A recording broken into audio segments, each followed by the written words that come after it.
మరి ఈరోజు వారు హైకోర్టు న్యాయమూర్తితో విచారణ జరిపిస్తామనడం అనేది చూస్తుంటే వారికి ఈ యొక్క విచారణ పేరు మీద హైకోర్టు న్యాయమూర్తితో విచారణ అంటే కాలయాపన తప్పితే కాలయాపనతోనే గడిపేద్దామనే ఆలోచన ఉందా అనేటటువంటి అనుమానం ఈరోజు రాకమానదు. మనకు తెలుసు కోర్టు వ్యవహారాలు అంటే అవి వెంబడేటటువంటి పరిస్థితి ఉండదు. ఎంత సమయం పడుతుందో మనకు తెలియదు.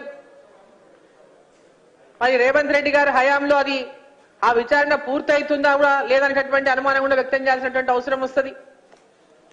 కాబట్టి మేం డిమాండ్ చేస్తా ఉన్నాం, మా రాష్ట్ర అధ్యక్షుడు కూడా డిమాండ్ చేసినారు కిషన్ రెడ్డి గారు, దీనిపైన సిబిఐ విచారణ జరిపించండి. గత ప్రభుత్వం సిబిఐ మన రాష్ట్రానికే రావద్దన్న తిరిగి జీవో ఇష్యూ చేసింది. ఎందుకంటే వాళ్ళు చేసినటువంటి అవినీతి పైన ఎలాంటి విచారణలు ఉండకూడదు అని మంచిగా పక్కా పకడ్బందీగా ఈ రాష్ట్రాన్ని దోపిడీ చేయడానికి వాడు ఆ జీవో తీసుకొచ్చిండ్రు. మరి ఈరోజు ఈ రాష్ట్ర ముఖ్యమంత్రి గారు వెంబడే ఆ జీవోని రద్దు చేసి ఈ విచారణను వెంబడే చేపట్టే విధంగా చొరవ తీసుకోవాలని చెప్పి సందర్భాన్ని నేను తెలియజేస్తా ఉన్నా. వాళ్ళ రాష్ట్ర పరిధిలోనే చేయించాలి. ఓసారి అంటున్నారు సిబిఐ, ఎందుకంటే వాళ్ళు ఇన్ని రోజులు మాట్లాడుతూ ఉన్నారు బీజేపీ బీఆర్ఎస్ ఒకటి, బీజేపీ బీఆర్ఎస్ ఒకటి, సిబిఐకి ఇస్తే ఇవన్నీ కూడా కాలయాపన కోసం వాళ్ళని కాపాడడం కోసం మాట్లాడుతున్నటువంటి మాట్లాడలుగానే మనం పరిగణించాల్సి వస్తుంది.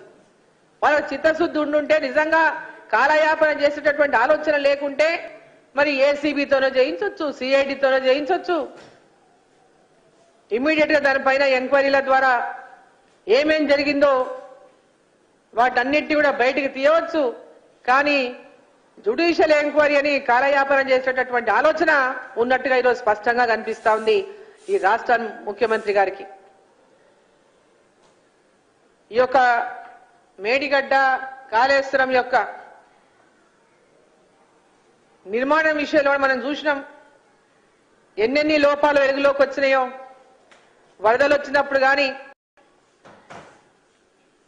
కాళేశ్వరం ప్రాజెక్టును 2019లో జూన్ 19న అప్పుడున్నటువంటి బీఆర్ఎస్ ప్రభుత్వం జాతికి అంకితం చేసింది. అది పూర్తి కాకుండానే జాతికి అంకితం చేసిండ్రు. మరి అప్పటి నుంచి ప్రాజెక్టు లోపల అనేక లోపాలు ఒక్కొక్కటిగా మనం వెలుగు చూస్తా ఉన్నాయి. పోయిన వరదల్లో ఏ విధమైనటువంటి పరిస్థితి ఏర్పడిందో మనం చూసినాం. 2020 జూలై 9న భూపాలపల్లిలోని జిల్లాలోని గ్రావిటీ కెనాల్ గోడ మొత్తం సిమెంట్ మొత్తం పెచ్చులు ఊడిపోయింది. లక్ష్మీ పంప్ హౌస్ నుంచి 6 కిలోమీటర్ల దూరంలో ఉన్నటువంటి గ్రావిటీ కెనాల్ ఎడమ వైపు ఉన్నటువంటి సిమెంట్ సీలింగ్లంతా కూడా పెచ్చులు ఊడిపోయినాయి. మరి జూలై 14వ తేదీ నాడు గోదావరిలో వచ్చినటువంటి భారీ వరదలకు కాళేశ్వరం సమీపంలో ఉన్నటువంటి Lakshmi pump house, Annaram pump house మొత్తం నీట మునిగిపోయినాయి. ఆ ప్రాంతాల్లో ఉన్నటువంటి పొలాలన్నీ కూడా చాలా వరకు వేల ఎకరాల్లో పంటలు నీట మునిగిపోయినాయి. పెద్ద ఎత్తున ఆ పంప్ హౌస్ లో మొత్తం నీటిలో మునిగిపోవడానికి కారణమంతా కూడా నిర్మాణంలో ఉన్నటువంటి